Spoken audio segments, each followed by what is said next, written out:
Ich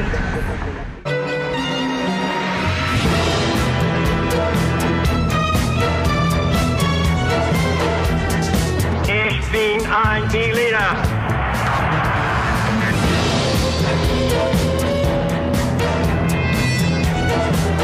It is complete independence that we want. I have a dream.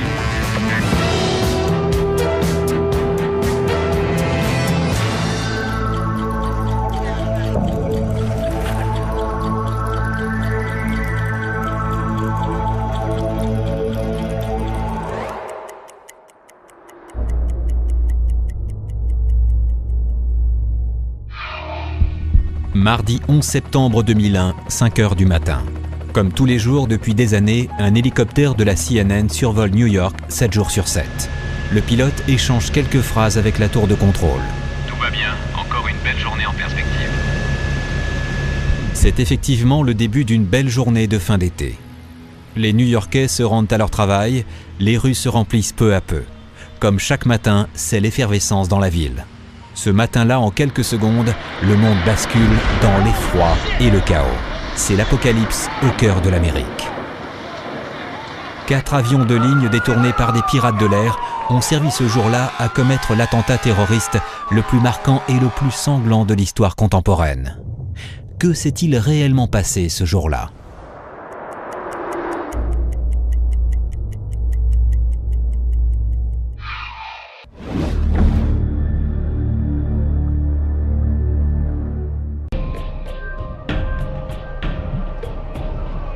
Il est 6 heures du matin. Les premiers terroristes s'infiltrent sans problème parmi les passagers.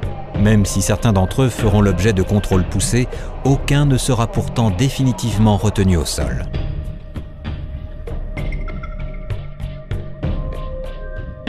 À 7h59, décollage du vol American Airlines numéro 11 de Boston à destination de Los Angeles. À son bord, 92 passagers dont 5 terroristes. À 8h01, décollage du vol United Airlines numéro 93 de New York à destination de San Francisco. À son bord, 45 passagers, dont 4 terroristes.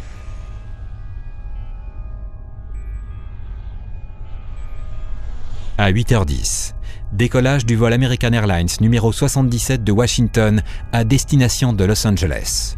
À son bord, 64 passagers, dont 5 terroristes. À 8h15, décollage du vol United Airlines numéro 175 de Boston à destination de Los Angeles. À son bord, 65 passagers, dont 5 terroristes. Ces 4 vols sont des longs courriers réguliers, au réservoir plein de kérosène et remplis de passagers.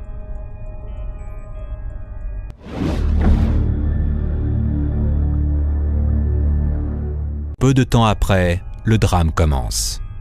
À 8h40, l'aviation civile américaine informe la défense que le vol American Airlines 11 a été piraté. À 8h43, la défense est informée que le vol United Airlines 175 a aussi été détourné. Pointe sud de l'île de Manhattan. Les 2 tours jumelles du World Trade Center, 110 étages de verre, de béton et d'acier, fierté de la ville de New York, se dressent orgueilleusement comme un symbole de la puissance économique et financière des États-Unis. Mardi 11 septembre 2001, 8h46. Le Boeing 757 du vol 11, piraté par des terroristes, vient s'encastrer violemment dans la tour nord du World Trade Center. Sous le choc, à plus de 700 km/h, les milliers de litres de carburant contenus dans les soutes s'enflamment. L'impact, d'une violence incroyable, pulvérise une grande partie des étages 93 à 97.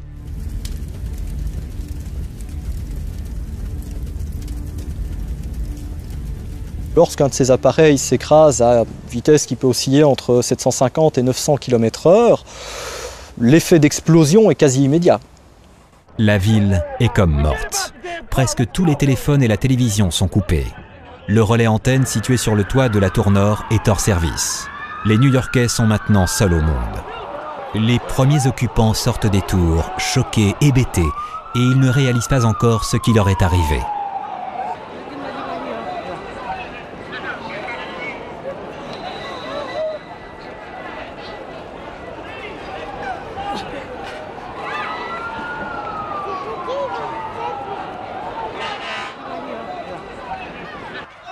On s'éloignait des tours jumelles, hein, soit par l'est, soit où il y avait un pont, où il y avait un accès, hein, donc le pont de Brooklyn sur l'est et le pont de Manhattan, hein, parce que c'est en bas de la ville où ça s'est dispersé en premier, et puis on remontait les avenues, la 12e, la 6e, hein, parce que c'était Church Street depuis tout le quartier était évacué et tout le monde était à pied. Le métro était coincé, on avait arrêté le métro. Beaucoup de gens se sont trouvés quelques heures coincés dans le métro. La stratégie meurtrière des terroristes est bien préparée. Faire le maximum de morts et de dégâts pour choquer l'opinion mondiale. Pour cela, il faut impérativement initier l'attentat au départ d'aéroport le plus proche possible de New York, car avec le plein de carburant, les avions deviennent de véritables bombes incendiaires. À cette minute, le monde bascule dans l'horreur. À 8h48, l'information est diffusée pour la première fois sur CNN. Le monde découvre en direct les premières images de la tour Nord en flammes. Alors qu'on recevait les images par toutes les télévisions, effectivement, la surcharge des réseaux téléphoniques a fait sauter les centraux, simplement parce que lorsque ce type d'événement se produit, un des premiers réflexes, et on le voit très bien en psychologie, c'est que les gens cherchent à se contacter de façon à échanger les informations. Forcément, ça implique des surcharges au niveau des réseaux qui, en l'occurrence, ont été mal gérés. À 8h52, décollage de 4 F-15. Il leur faudra environ 8 minutes pour une interception. C'est déjà trop tard. À 8h55, le vol American Airlines 77 coupe son transpondeur et fait demi-tour vers Washington. La chasse a d'abord cru simplement à un détournement d'avion, voire à un problème technique. Et puis, lorsque d'autres appareils ont été pris en otage après le premier appareil, foncièrement, la chasse était complètement perturbée. Le commandement du NORAD, le North American Air Defense Command, a été complètement perturbé parce que cette hypothèse-là n'avait jamais été envisagée. Et donc, à l'instar du niveau politique, à l'instar du niveau militaire, tout le système américain, toutes les élites ont été complètement surprises par ce qui s'était passé, simplement parce que ce type de scénario n'avait jamais été envisagé, était considéré comme étant absolument impossible. À 9h03, à peine plus d'un quart d'heure après la tour Nord, la tour Sud est elle aussi la cible d'un autre avion de ligne, le vol 175. Le Boeing 747 à plus de 870 km/h s'encastre dans les étages 78 à 83, crevant les 3 façades. Le kérosène contenu dans les réservoirs explose immédiatement, créant une énorme boule de feu, vomissant des flammes sur chacune des faces de l'immeuble. Au moment où la boule de feu se produit, l'ensemble des réservoirs d'un appareil n'est pas complètement touché. Par contre, le carburant, bien évidemment, va avoir à s'écouler. La structure du bâtiment ayant déjà été ébranlée, des fissures dans le béton étant déjà apparues, le carburant évidemment s'écoule simplement par gravité. Sauf qu'entre-temps, la boule de feu a pris de l'ampleur, a mis le feu au carburant en train de s'écouler et l'incendie se propage par gravité aux différents étages.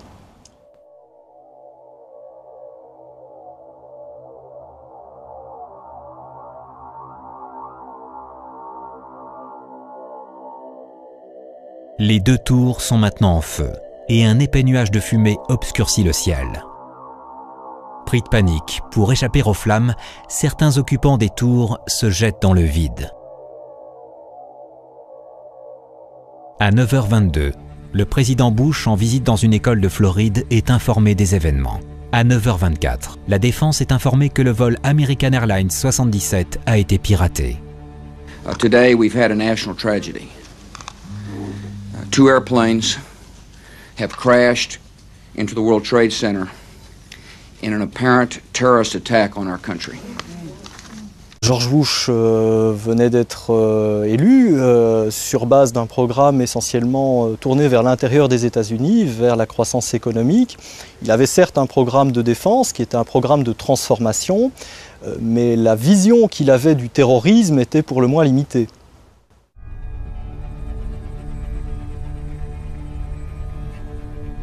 À 9h30, décollage de 2 F-16 destinés à intercepter le vol 77. Mais il est encore trop tard. Washington, 9h38. Le vol 77 s'écrase sur le Pentagone, siège du ministère de la Défense des États-Unis, à plus de 850 km/h. Sous le choc, le carburant explose, puis s'enflamme. La déflagration est énorme. Le nuage de fumée est visible à des kilomètres à la ronde.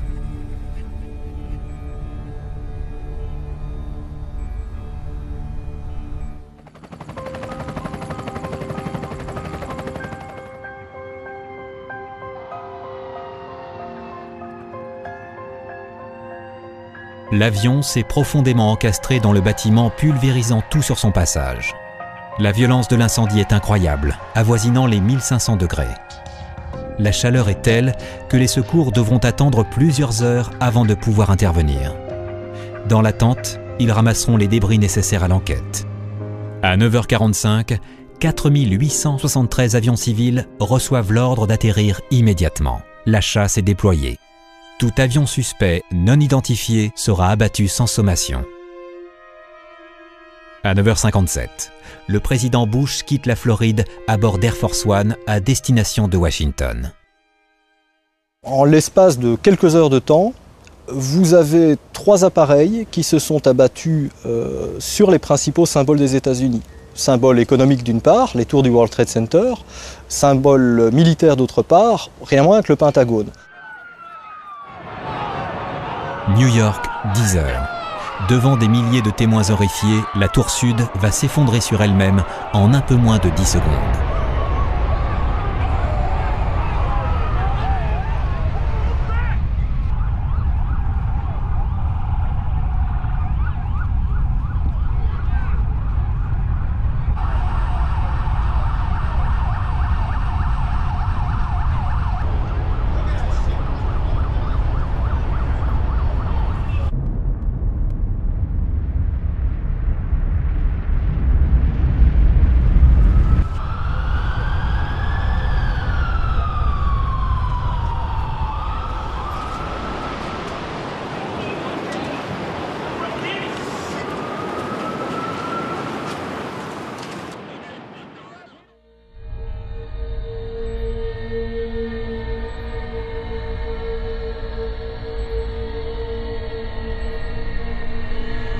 À 10h03, le vol 93 s'écrase près de Shanksville, en Pennsylvanie, sans même que la défense ait eu connaissance de son détournement.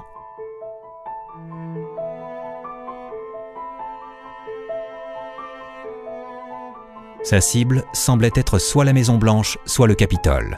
Aucun survivant de ce vol ne sera retrouvé. D'après l'enquête et après écoute des bandes enregistrées du vol, le crash serait dû à la tentative courageuse des passagers de reprendre le contrôle de l'avion. Malheureusement, sans succès. Certains d'entre eux ont pu entrer en communication téléphonique avec leurs proches et ont tenté de raconter ce qui se passait. Cet acte héroïque a permis malgré tout d'empêcher l'avion d'atteindre son objectif. À 10h10, nouveau coup du sort. Sous les yeux impuissants des secours, une partie du toit du Pentagone s'effondre, rendant leur mission encore plus difficile et plus lente.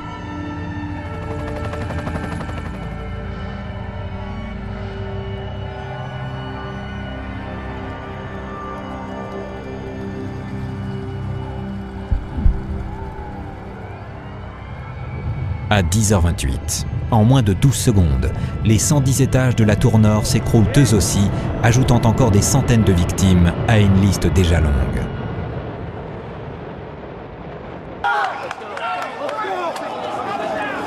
Les tours jumelles, pourtant conçues et construites pour résister à ce genre d'attaque, se sont écroulées l'une après l'autre en peu de temps, créant un gigantesque chaos sur New York. Les 2 appareils sont chacun rentrés dans la tour, contenant du kérosène à haut indice d'octane, foncièrement parlant, le carburant s'est enflammé, a créé une boule de feu. Cette boule de feu a effectivement incendié une partie du bâtiment. La chaleur dégagée a été telle qu'un certain nombre de matériaux, et je pense à l'aluminium, n'ont pas résisté. Il faut savoir que le point de fusion de l'aluminium, parmi ceux des différents métaux qui peuvent être utilisés en construction, est un point de fusion relativement faible, ce qui veut dire que le bâtiment est plus vulnérable à un incendie. Ma foi, dès lors qu'une partie de la superstructure cédait, l'ensemble de l'équilibre du bâtiment n'était plus respecté, l'effondrement ne pouvait que s'ensuivre. À 10h30, les 4 avions se sont écrasés. Les Twin Towers n'existent plus.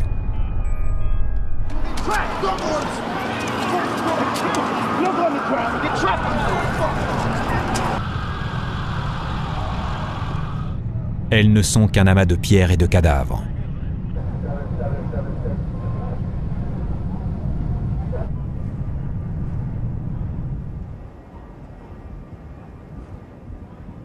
Est-ce que c'est la Troisième Guerre mondiale? Les gens marchaient, les gens étaient couverts de cendres et de débris en fait. Et on ne savait pas trop ce qui arrivait. Le Pentagone est en flammes. La planète est en état de choc face aux images télévisées diffusées en direct des lieux de la catastrophe.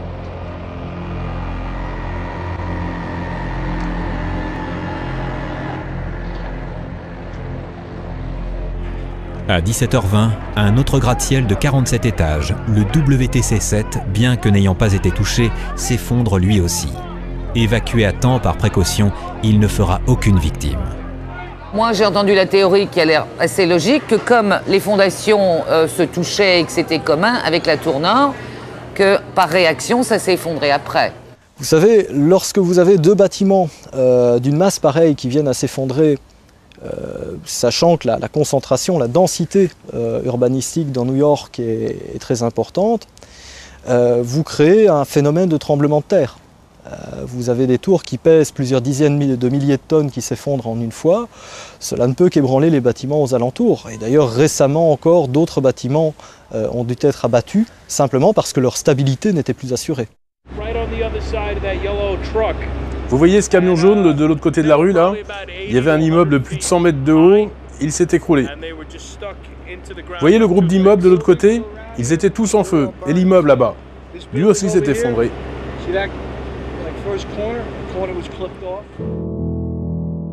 Le monde a basculé.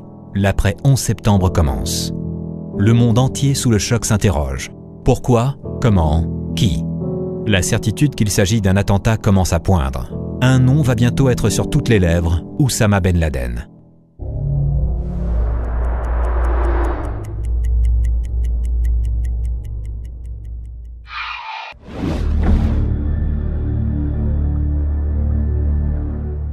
Eh bien, ces gens, contrairement à ce qu'on peut souvent entendre, ne sont ni des imbéciles, ni des gens qui seraient mal éduqués, dont le niveau de formation ne serait pas fondamentalement bon, encore moins des pauvres ou quelque chose comme ça. Ce sont des gens tout à fait raisonnables en théorie, qui ont fait des études. Ce sont des gens qui ont petit à petit été amalgamés par une cellule installée initialement à Hambourg, qui ont bénéficié d'une formation au pilotage, bien qu'ils aient demandé à leurs instructeurs d'être formés au vol et non pas à l'atterrissage, et qui finalement se rassembleront ensemble autour de l'idée de porter un coup décisif au modèle américain. Afghanistan. Dans les années 80, les agents de la CIA envoyés par les États-Unis pour combattre les envahisseurs russes vont armer, financer et entraîner les divers mouvements de résistance afghanes, y compris les plus extrémistes. Ceci aboutira quelques années plus tard à la prise de contrôle de l'Afghanistan par les fanatiques religieux talibans. Une organisation extrémiste appelée Al-Qaïda va peu à peu prendre de l'importance et se faire connaître par des actions de plus en plus violentes. Son dirigeant va bientôt devenir tristement célèbre, c'est le milliardaire saoudien Oussama Ben Laden. Ben Laden, c'est quelqu'un qui a vraiment consacré sa vie à sa révolution, en fait, sa façon de faire la révolution. Quelqu'un qui s'est persuadé, et ils sont nombreux en fait, qu'après avoir vaincu l'armée rouge, les volontaires djihadistes pouvaient défaire n'importe quelle puissance. Ben Laden étant fils d'un gros entrepreneur de travaux publics, au tout début, il s'est fait connaître en apportant en fait des camions et des bulldozers. Il ouvrait des routes, c'était ça son boulot. Ces fameuses images qui tournent en boucle sur toute les télé du monde, où on la voit avec une Kalachnikov, c'est de la propagande. On a créé ce mythe du Ben Laden combattant. Ben Laden n'a jamais été un combattant, ça a été un financier et un organisateur, surtout un financier. Le principe d'Al-Qaïda est d'abord et avant tout de créer une petite cellule, certes bien financée, dans un premier temps relativement centralisé sur l'Afghanistan, un État complètement effondré et que les talibans ont envahi à partir de 1996. Depuis ce sanctuaire-là, eh bien, Al-Qaïda fomente toute une série d'attentats, variablement déjoués par les Américains d'ailleurs, avant effectivement d'arriver à l'opus magnum de 2001. L'organisateur des attentats sur le sol américain, c'est Khalid Sheikh Mohammed, le chef de la cellule dormante terroriste capturée en 2003 par les autorités américaines. Mais le véritable commanditaire des attentats, c'est Oussama Ben Laden. Les attentats du 11 septembre 2001, point culminant de son action terroriste, en feront l'ennemi public numéro 1 des nations occidentales, l'homme à abattre. Une vidéo diffusée le 13 décembre 2001 le montre dans une cache près de Kandahar, en Afghanistan. Il confirme son implication directe dans les attentats du 11 septembre et se félicite du retentissement mondial de cette grande action. Cette vidéo a permis aux autorités américaines de justifier les mesures sécuritaires prises aux États-Unis par l'administration Bush. Malgré cela, à ce jour, Ben Laden n'a toujours pas été capturé. Formellement parlant, ayant travaillé dans le pétrole, George Bush avait quand même pas mal de contacts avec les Saoudiens. Les Saoudiens ont eu tout de même pas mal de contacts avec Ben Laden, sachant que le père de Ben Laden était un des principaux entrepreneurs en matière de BTP du royaume saoudien. Donc dès lors, forcément, il y a toujours des connexions qui sont établies, mais formellement parlant, on n'en sait rien.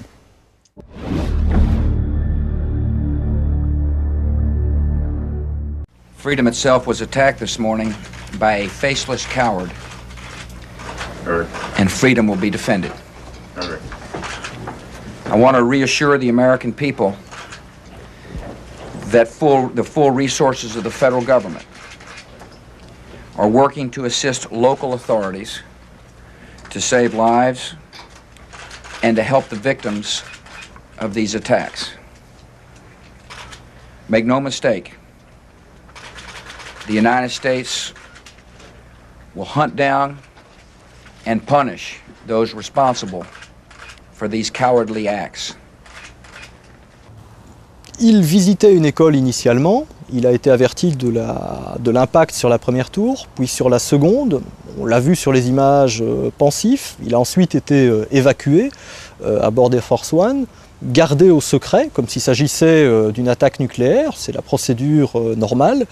Le vice-président a lui-même été évacué, mais fondamentalement, l'administration a d'abord eu à comprendre ce qui s'était passé. Dans l'optique américaine, ce genre d'événement n'avait jamais véritablement été envisagé. Le choc qu'il a produit a imposé une prise de conscience accélérée de ce qui s'était produit, de qui l'avait produit, vu que dans les premières heures, on n'était pas absolument certain de ce qui s'était produit exactement, en particulier dans les minutes qui ont suivi le crash du premier appareil. On ne savait pas s'il s'agissait d'un accident ou d'un acte terroriste. Et au-delà, il a fallu réfléchir aux différentes réponses à apporter à la problématique stratégique qui venait d'éclater sur la scène.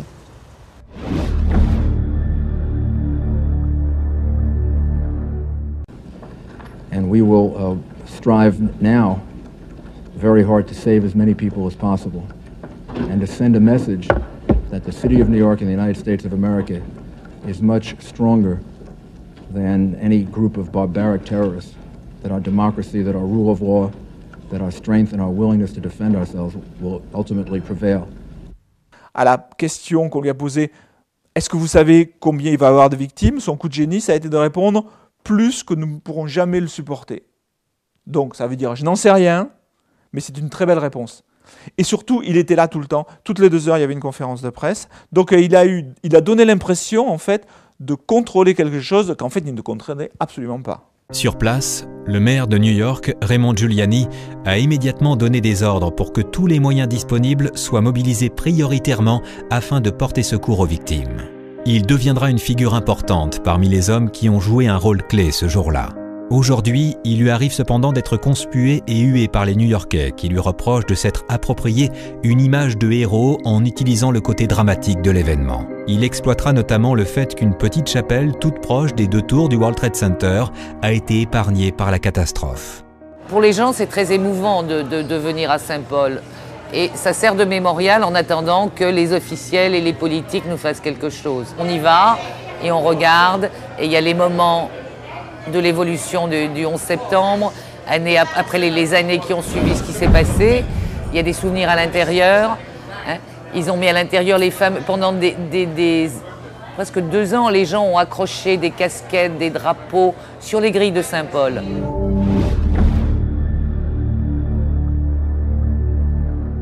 Tous les services de secours se sont rués sur le site de l'attentat pour tenter d'aider les personnes en danger. Quand je suis arrivé, après que les tours ont été touchées par les 2 avions et qu'elles se sont écroulées, j'ai découvert une scène que je n'oublierai jamais. C'était un immense champ de ruines. Les pompiers de New York, déjà populaires, sont devenus en une soirée les héros des États-Unis.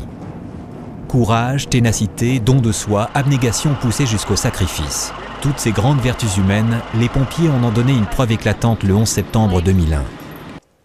Je ne l'ai pas compris, et tandis que je travaillais avec mes camarades pompiers à essayer d'aider et de sauver le maximum de survivants, nous avons commencé à nous sentir très tristes. Nous avons travaillé à déplacer les poutrelles, à passer sous les poutrelles. Nous sommes allés dans tous les immeubles aux alentours.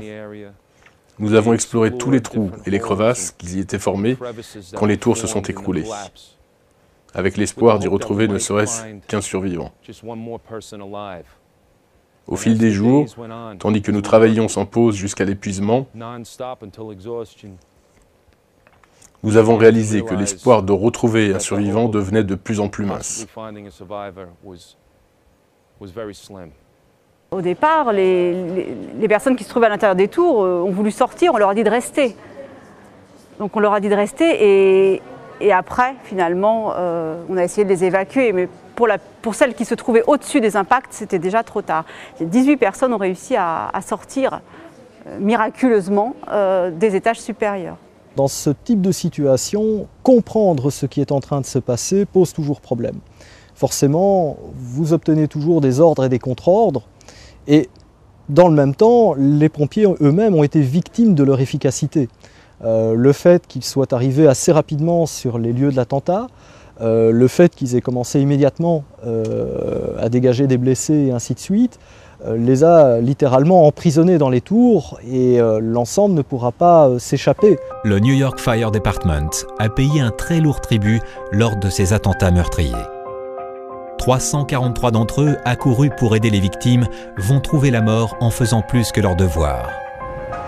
60 policiers ont aussi trouvé la mort en tentant de venir en aide aux éventuels rescapés.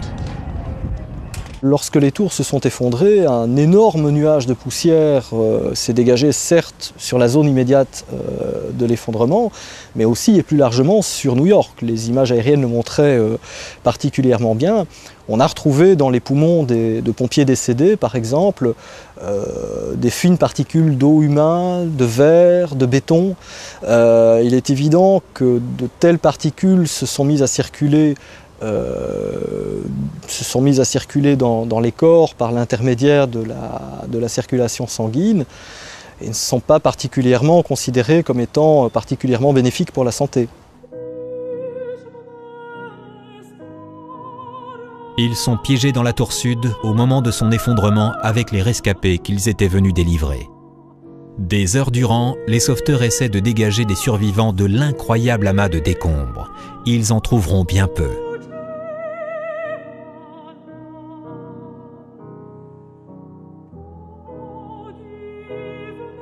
Au petit matin suivant, les images de ces hommes exténués feront le tour du monde.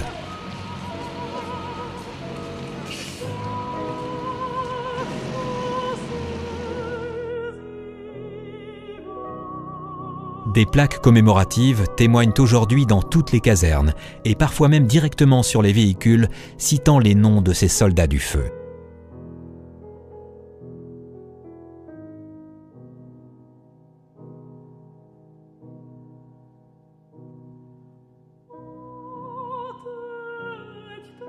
Un mémorial implanté sur le site du World Trade Center à Ground Zero leur rend hommage, et plus particulièrement au New York Fire Department, les pompiers de la Grosse Pomme.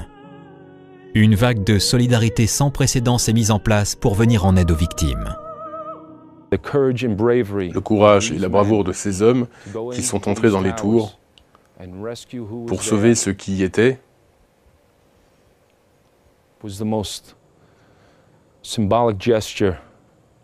était le geste le plus symbolique que nous puissions donner en exemple.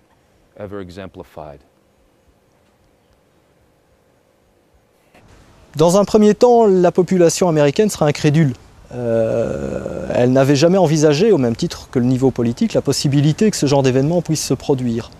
On a vu des actes d'héroïsme de la part de simples civils, au-delà des pompiers et des policiers, et on a ensuite vu un grand recueillement.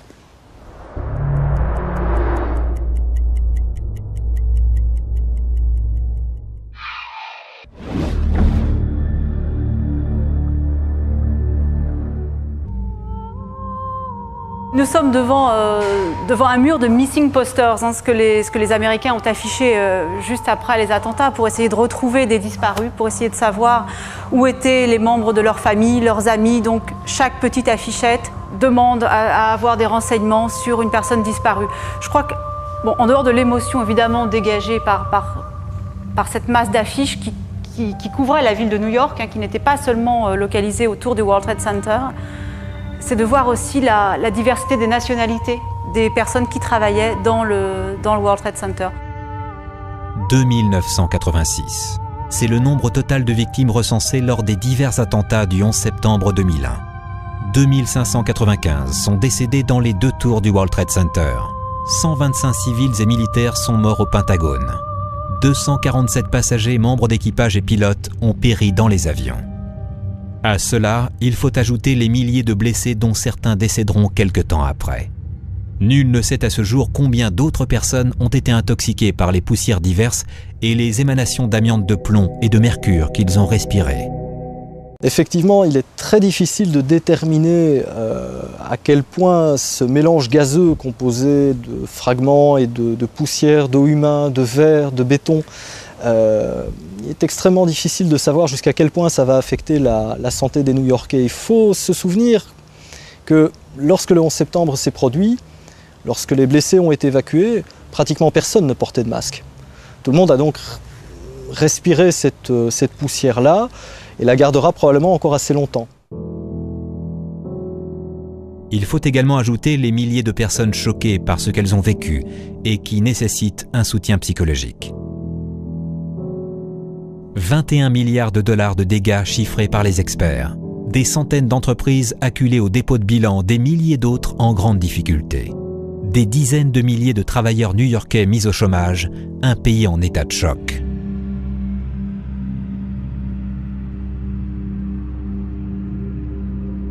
« 1 800 000 tonnes de gravats à déblayer sur le site dévasté du World Trade Center. »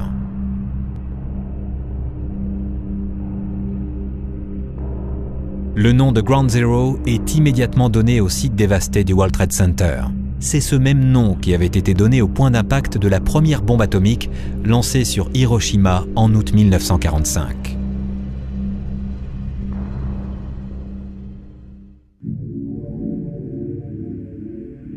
Pour la seconde fois de leur histoire, depuis Pearl Harbor, les Américains, qui se croyaient intouchables chez eux, sont attaqués sur leur propre territoire.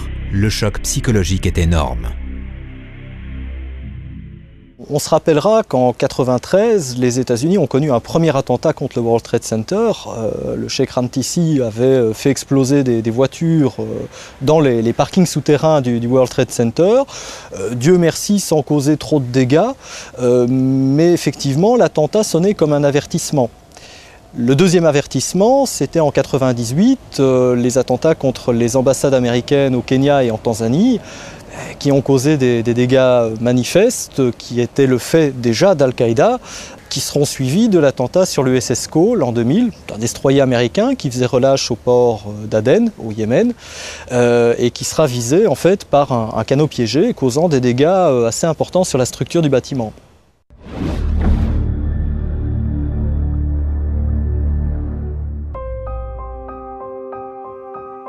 Devant l'incroyable enchaînement de ces événements, certains vont émettre des idées plus ou moins crédibles pour tenter de comprendre ce qui s'est réellement passé. Toutes ces tentatives d'explication sont connues sous le nom de théorie du complot. Alors, la théorie du complot, je parlerai plutôt des théories du complot, parce qu'en fait, il y a un nombre assez incalculable de théories qui sont incompatibles les unes avec les autres. Mais disons, dans les grandes lignes, toutes ces théories viennent à inverser la causalité. Pour l'essentiel de ces théories du complot, l'origine de l'attentat n'est pas à trouver du côté de groupuscules terroristes musulmans radicaux, mais du côté de l'administration Bush, qui elle-même aurait organisé, participé ou laissé faire ces attentats pour un objectif qui serait, pour faire un raccourci très court, le pétrole irakien. Donc des théories du complot, il y en a toujours eu. Quand un événement est tellement énorme, tellement médiatisé, il y a chez pas mal de gens une volonté d'essayer de voir les choses d'un sens caché. Alors, évidemment, le plus évident, c'est Thierry Meyssan et l'avion contre le Pentagone. En gros, ça n'existe pas parce que je ne l'ai pas vu sur CNN. En gros, c'est ça. Sauf que si vous faites l'enquête, et nous on l'a faite évidemment, les images elles existent, les témoins ils existent, et il est assez facile en fait de démonter ça, sauf que vous aurez toujours des gens qui voudront aller voir un sens caché derrière les choses.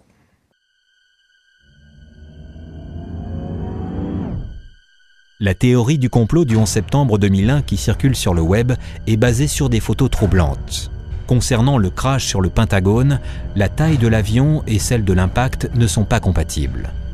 Certains experts disent que c'est naturellement dû à la vitesse de l'avion qui a été aspiré dans le trou créé par son propre élan. Sur d'autres photos, on peut voir une pelouse avec très peu de débris. Est-ce que les sauveteurs nombreux ont eu pour mission de les enlever? Mais que dire du fait qu'il n'y a pratiquement aucune vidéo prise au moment du crash alors que le Pentagone est censé être le bâtiment le plus surveillé des États-Unis? Il y a deux catégories de thèses. La première, c'est que finalement aucun avion n'a explosé sur le Pentagone, dans la mesure où on n'aurait retrouvé aucune partie, aucune pièce de l'appareil. En fait, ce serait une bombe placée par les militaires américains eux-mêmes qui aurait fait sauter une des ailes du Pentagone. Deuxième hypothèse, eh bien, ce seraient les militaires américains qui auraient organisé le crash de l'appareil sur le Pentagone. Alors, il est très clair et les connaissances dont on dispose à l'heure actuelle en matière d'aérodynamique, en matière de, de solidité des matériaux, en matière d'aéronautique, tout cela montre très clairement qu'effectivement un avion comme un 757, le type d'avion qui s'est écrasé sur le Pentagone, eh bien, se volatiliserait au cours de son crash. Concrètement parlant, cela signifie qu'effectivement on ne retrouvera aucune trace de cet appareil. Au demeurant, les caméras montrent qu'effectivement un appareil s'est écrasé sur le Pentagone.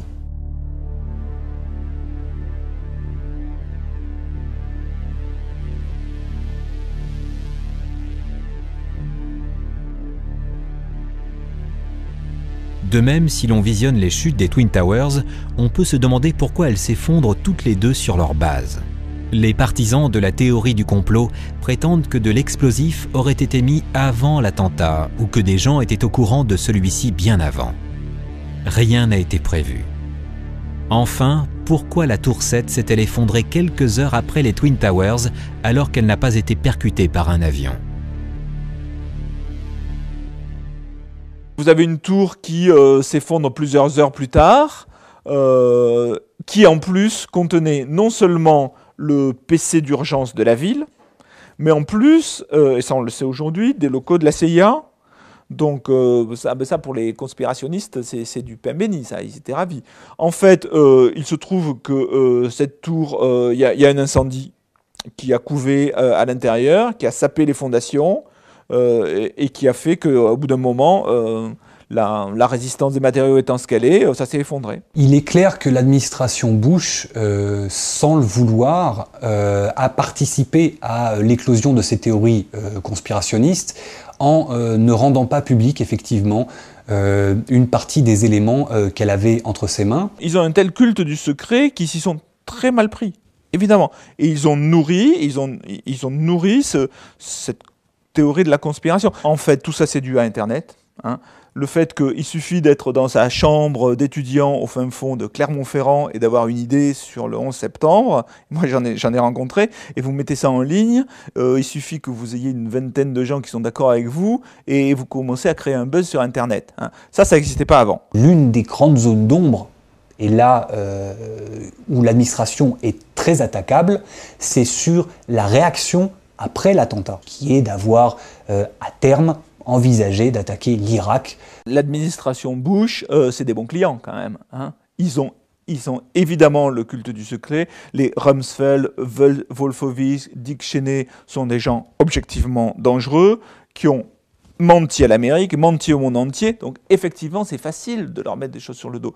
Mais là, penser que quelqu'un au sein de la CIA ou ailleurs ait pu inventer une provocation aussi énorme pour arriver à leur but, ça n'a aucun sens. Parce qu'il n'y a pas besoin.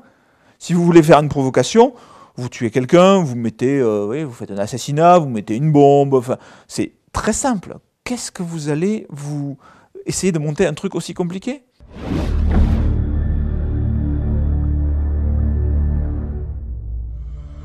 Les conséquences politiques à plus long terme seront majeures. Le 12 septembre 2001, la résolution numéro 1368 des États-Unis souligne le caractère intolérable de ces attentats et appelle tous les États à combattre le terrorisme sous toutes ses formes. Trouvez les coupables, trouvez les responsables. Ces cris montent de tous les coins des États-Unis.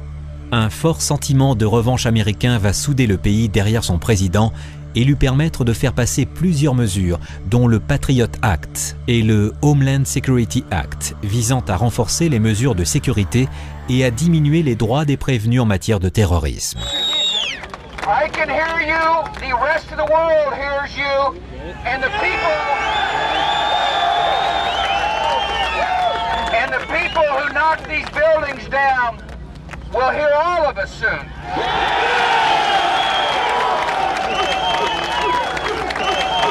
Le Patriot Act vise, dans une certaine forme de retour au macartisme d'ailleurs, à détecter, à traquer et ensuite à potentiellement éliminer par des voies juridiques toute activité considérée comme anti-américaine. Dans les semaines qui suivent le 11 septembre, une certaine forme de paranoïa envahit les États-Unis. N'ayant pas été suffisamment conscient de la menace au départ, finalement, il y a une espèce de raidissement qui se produit. Et de ce raidissement naît très rapidement un consensus général au niveau politique sur l'utilité de considérablement renforcer la sécurité, en particulier en augmentant le degré de liberté de manœuvre d'agences comme les services de police ou le FBI.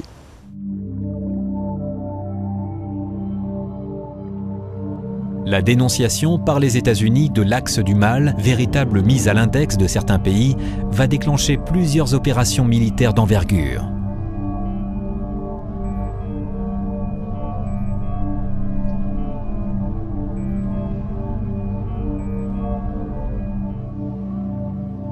Tout d'abord, fin 2001 contre l'Afghanistan, accusé de soutenir et de cacher Oussama Ben Laden. Sur place, les soldats américains vont contribuer à renverser les extrémistes talibans au pouvoir. Ensuite, en 2003, contre l'Irak de Saddam Hussein, accusé de financer le terrorisme international et de détenir des armes de destruction massive. Les soldats américains vont capturer le dictateur irakien et renverser le régime du Parti Baas. Aujourd'hui encore, des forces américaines sont toujours stationnées en Irak. Le monde a basculé en ce début de XXIe siècle et a radicalement été modifié par ce qui s'est passé ce mardi-là. Le 11 septembre a démontré la vulnérabilité de nos sociétés occidentales, en même temps qu'il a démontré le fait que toutes les autres sociétés ne voulaient pas nécessairement aller vers le modèle occidental. Il y a eu quelque part une espèce de satisfaction de voir enfin les Américains atteints dans leur cœur. Même c'est assez très ambivalent, même chez des Arabes qui ne sont pas des islamistes, même pas des radicaux.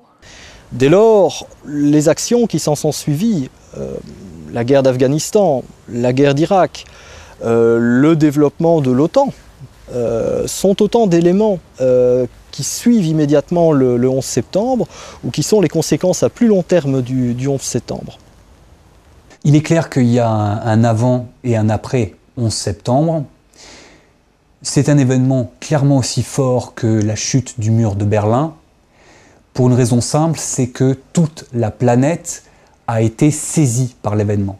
Il n'y a pas un individu sur la planète qui n'est pas au courant de ce qui s'est passé le 11 septembre et qui n'a pas été directement ou indirectement touché par cet événement. La violence de l'événement a été ressentie physiquement, psychologiquement par les populations, aussi bien françaises, européennes, pas seulement les populations américaines. Tous les yeux du monde ont été tournés sur New York ce jour-là, et tout le monde a sympathisé avec les New-Yorkais ce jour-là, de partout. Ce sentiment de fierté ne nous quittera jamais. Ce sont des histoires dont nous nous souviendrons. Ce sont des histoires que nous raconterons à nos enfants. La bravoure et le courage de ceux qui étaient présents ce jour-là et qui ont fait le sacrifice de leur vie ne seront jamais oubliés.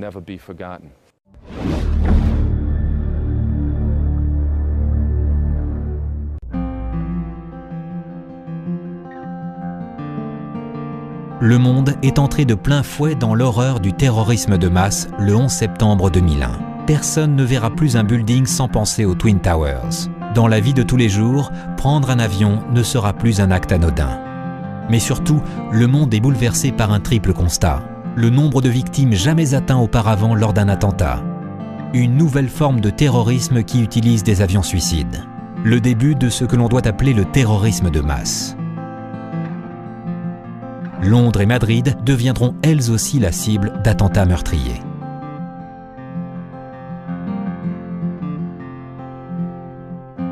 Le 4 juillet 2005, la première pierre du chantier de reconstruction de la tour Freedom sur Ground Zero est enfin posée.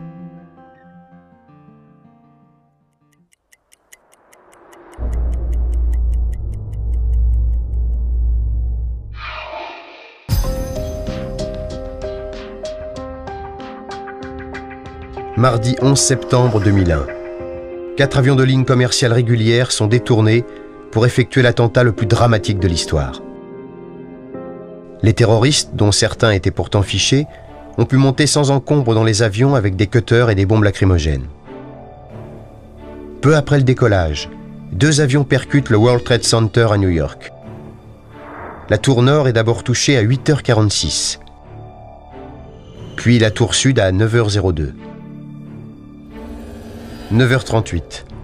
À Washington, le 3e avion piraté s'encastre dans le Pentagone, symbole de la sécurité américaine. Curieusement, une seule vidéo prise depuis le parking témoigne de cet attentat. La réaction des autorités est immédiate. Tous les avions survolant les États-Unis sont sommés de se poser immédiatement sous peine d'être abattus, mais il est déjà trop tard.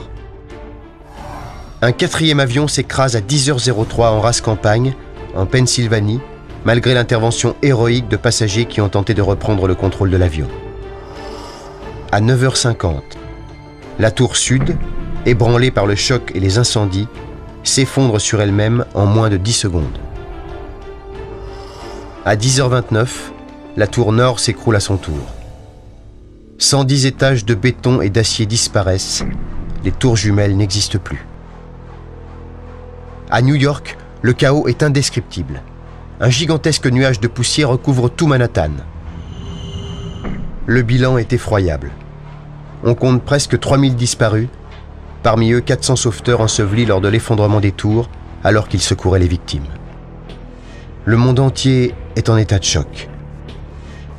Très vite, les services de renseignement américains désignent un responsable.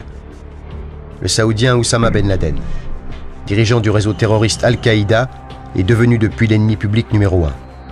Il n'a toujours pas été capturé à ce jour.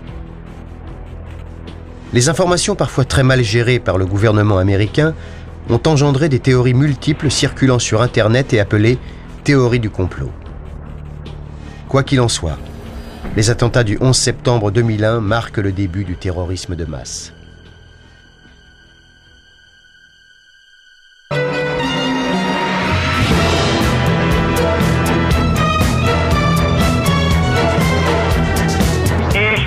ein die Lieder.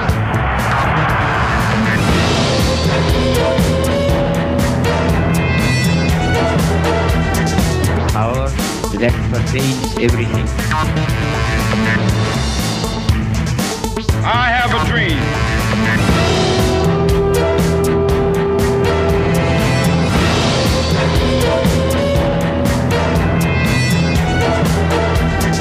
Power that pervades everything. I have a dream.